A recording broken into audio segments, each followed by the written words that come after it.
People believe what they want to believe. Whether this aphorism describes a reality that must be accepted substantively in modern epistemology as a rational, normative attributive beliefs, or even as an occasional event that serves a rational purpose in epistemology, is equivalent to asking whether it is logically acceptable to assert the truth of P and not, I believe that P, or the truth of P and I believe that not P. For example, can I logically assert as epistemically true that it is snowing, but I do not believe it is snowing, or it is snowing, but I believe it is not snowing? Can I will epistemic truth into a belief despite asserting it is neither true nor seeking truth?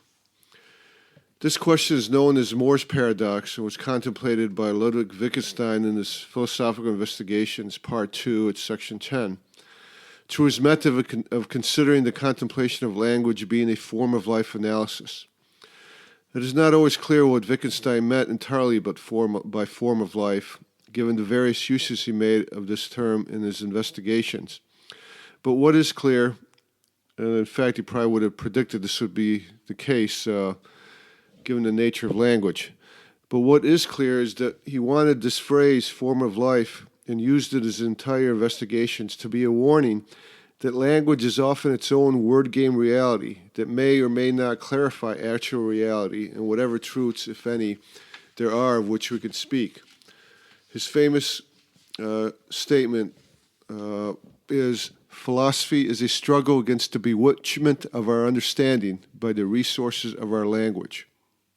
Let us contemplate Moore's paradox. If the statement, "It is snowing, but I do not believe it is snowing," or "It is snowing, but I believe it is not snowing," were made by someone other than oneself, whatever absurdity exists is not an epistemic problem, regardless of whether or not these statements exist in something called a mental state. Taking these statements as the same as the sense experience they are, the words as the sense experience they are by our hearing of them, we have two options epistemically. We can accept the principle of non-contradiction and that these words exist in a mental state, asserting both that it is snowing and that it believes, and that this other individual at the same time believes it is not snowing, in which case these statements are epistemically useful to give us justified true beliefs at a minimum, and arguably even knowledge that the other person was, 1, lying, 2, delusional, 3, ill to the point of interference with language ability, 4, trying to be funny, 5, simply in error, 6, is using his belief as a rule for action. At worst, these words are epistemically equivalent to hearing another person say, "I have a terrible memory, I never forget anything," meaning that they are satire and the absurdity can be passed on to aesthetics for contemplation. Thus, the question of whether the other truly perceives that it is snowing while also believing that it is not snowing is epistemically a meaningless question, even if we assume belief is expressing the other's private mental state of belief.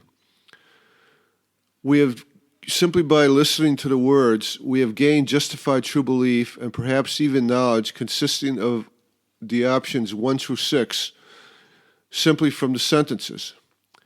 This was just as true of the previous contemplated 50-50-90 belief or rule. To a civilian unfamiliar with the empirical work involved, at a minimum, such civilian solely from the words would conclude the sailors live a life of uncertainty. Of course, these justified true beliefs and perhaps even knowledge options 1 through 6, as I stated, are contingent upon us accepting the principle of non-contradiction and the existence of a mental state in which lies both assertion and belief.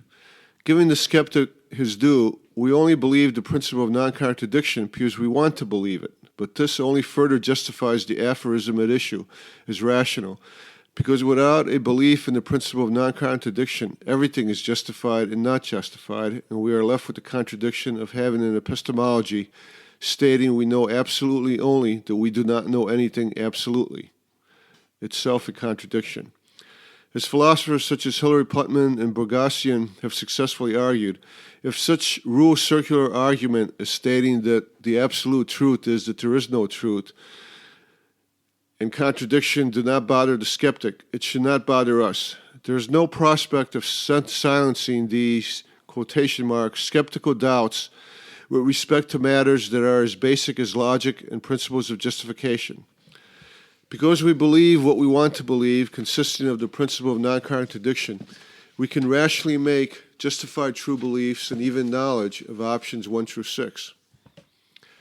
If we reject any use or usefulness for the word mental state, there are still options. The statements taken together simply mean that a person who asserts it is snowing also has a belief that it is not snowing.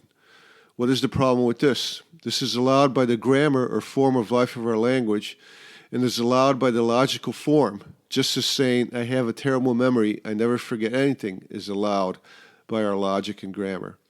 At a minimum, we have satire in which the person is trying to state an existential meaning that we discussed in my prior episodes in the philosophy of language, that goes beyond the limitations of language and its grammar. Wherefore one cannot speak, one must be silent, but we never are silent about it. The language of satire may be an issue for aesthetics, but it is not a problem for epistemology. However, Moore's paradox is more paradoxical and more of a problem if we assume the statement is made in the first person. It is I who is saying it is snowing, but I do not believe it is snowing, or it is snowing, but I believe it is not snowing. Can I somehow make both these statements epistemically true? Can I rationally have a justified or even a true belief that both are true at the same time? Can I will both to be true statements without being delusional or irrational?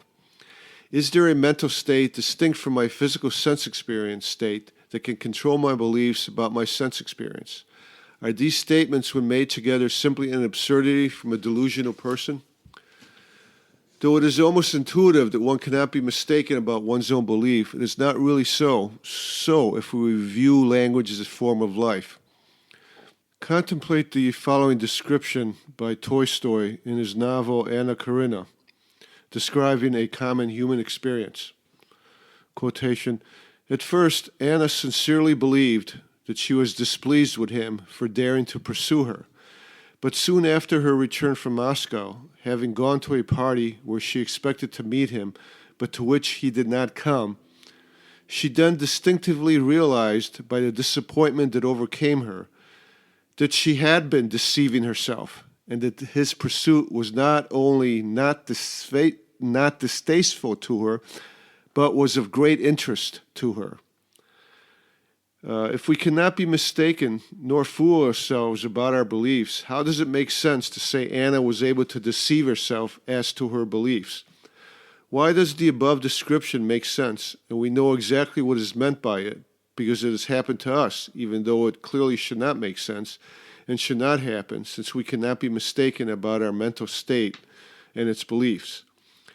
Does it make sense to be an observer of one's own beliefs so as to be deceived of what they are, or to be mistaken about them in the same way we can observe or make epistemic sense of another person's statement of belief that seemingly contradicts an assertion of sense experience, so as to conclude the belief options of 1 through 6 listed previously?